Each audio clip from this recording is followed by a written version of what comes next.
مسعودي إلى باليبوط مرة أخرى لمسعودي على الجهة اليمنى.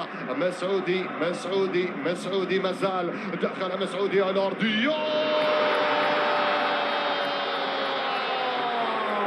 يسوي ويسين يتربع اللقبة سد الشباك فتحت المدرجات بثاني يسوي لمصلحة عناصر شبيبة القبائل. مسعودي فعل كل شيء ونهدي مرغم حط الكرة حط في شباك مانويل كوبي واعلن عن ثالث اهداف هذه المباراة.